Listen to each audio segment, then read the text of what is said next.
Nagbabalik po kami dito sa Magandang Gabi, Doc, at pinag-uusapan pa rin po namin ang tungkol sa stem cell therapy or stem cell treatment.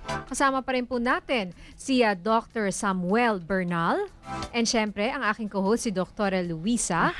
At ito nga, no, sabi ko kanina, ang dami na hong nagte-text sa atin at isa po dito, yung aking kumaringan si OG Diaz, sabi niya, paano raw yung stem cell ng, for example, in my case, yung anak ko raw, pwede din ba yun sa ina o ama niya o sa lola niya pag nangailangan? Tama, pwede. Pero kailangan i-testing muna yon, yung tinatawag natin na HLA typing. Itong HLA, ito yung parang compatibility para malaman natin na hindi sisirain ng immune system mo. Kaya ang immune system, talagang active na active yun eh. Basta bibigyan mo ng mga stem cells na hindi compatible, magkakaroon talaga ng problema. So there is a chance na maaaring hindi maging compatible kahit na magkakamag-anak kayo. Tama, pero mas malaki ang tsansa na compatible talaga kung magkamag-anak. Kesa kumuha ka nga sa mga hayop. Kasi may sinasabi kanina si Dr. Luisa sa France. Sa France, ay merong mga pasyente na parang ineksperimentuhan, na ininjectan ng mga sheep stem cell at nagkaroon ng side effects, right, Doc? Anong side effect na nangyari sa kanila? Pwede magkaroon ng mga infection, tapos may allergy, saka mga anaphylactic shock. Pero ang mabuti dito, yung ating Department of Health naman, informed naman sila sa ganito. So, nasa posisyon naman ang Department of Health para makabigay ng abiso, yung warning, para makatulong sa informasyon sa mga tao. Pero ang talagang advice, Doc, is yung galing sa iyong sariling katawan. Yun talaga ang established talaga na ligtas. And yun din ang statement ng Department of Health na may tatlong pinanggalingan ng stem cells na talagang established na worldwide. Kasi hundreds of thousands na ng pasyente na worldwide na treat na, siguro mga more than 30 years na. Ito yung bone marrow stem cells. Ang sunod, yung stem cells na galing sa circulating blood, yung dugo natin. And third, ang umbilical cord. Yun talaga ang tatlong sources ng stem cells na established na safe saka effective. So yun ang ginagamit sa Medical City saka maraming ibang hospital dito sa Pilipinas. Okay, so ibig sabihin, Doc, meron na kayong mga pasyente na napagaling kahit na, let's say, medyo late na yung stage nila sa cancer using stem cell therapy? Tama. Oo. Gumaling po sila. Tama. Oo. Saka ang importante is dapat mahagilap na maaga pa. Kasi pag nabigyan na ng maraming chemotherapy, nasisira yung stem cells.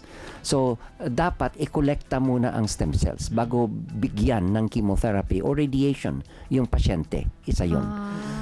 Okay, and Doc, may iba nagtatanong naman, pwede ba raw itong maka-cure or maka-treat sa diabetes? Kasi ayan, yung kaibigan natin si Piwi Ligot at saka yung caller natin si Cynthia, tinatanong niya kung ito ba ay nakaka-treat ng diabetes. Dalawang klaseng diabetes, may type 1, ito yung nadadiagnose maski bata ka pa. Yung type 1, may kulang ng insulin dahil nasira ngayon yung isang gland natin, yung pancreas, na gumagawa ng insulin. Pero kailangan maintindihan natin kung ano ang base ng sakit na yan. Hindi lang basta nagkulang ng insulin. So, ang problema dyan, ang tinatawag natin na autoimmune reaction. Yung immune cells nalito. Yung immune cells, sinisira niya ngayon yung pancreas mismo ng pasyente. So para maggamot dyan, hindi ka lang pwede basta magbigay ka lang ng insulin o gagawa ka ng stem cells na gumagawa ng insulin. Kasi yung cells na yon, sisirain pa rin ang immune system. Pero merong mga stem cells na galing sa bone marrow na pwede niya makontrola ito ang immune system. So ang gamot ng stem cells sa type 1 diabetes na ginagawa natin dito sa Pilipinas ay kinokontrol yung immune reaction na yun. Ibig sabihin, talaga yung root ng problema. Sa type 2 diabetes naman, ibang-iba talaga ang problema. Ang type 2 diabetes, wala namang deficiency ng insulin yan. Ang type 2 diabetes is itong tinatawag natin na insulin resistance.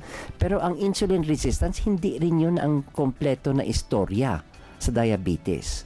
Dahil ang base talaga, ang mga cells may problema sa metabolism. Hindi lang glucose, kasi ang insulin related sa glucose. Pero merong metabolic problem din sa fats, vitamins, mga nucleic acids. So malaki ang problema sa cells. Now, ang komplikasyon ng diabetes, kagaya ng collapse ng blood vessels sa utak, collapse ng blood vessels sa mata, collapse ng blood vessels sa puso, collapse ng blood vessels sa liver, collapse ng blood vessels sa kidney, saka collapse ng mga blood vessels sa paa, is collapse of the blood vessels dahil yung cells ng blood vessels nasisira, saka ang mga stem cells hindi maka-repair.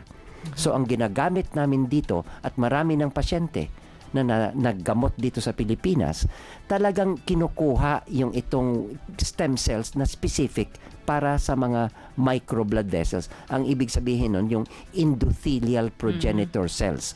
Kaya itong sinasabi ni Doc Luisa kanina, na kailangan talaga i-identify mo muna kung anong problema sa pasyente na yan, tapos i-engineer mo na personalized para sa pasyente na yan. Now, pag binigyan namin ng endothelial progenitor cells ito na talagang na-engineer para sa pasyente na ito, marami na kaming diabetic na pasyente na napagaling.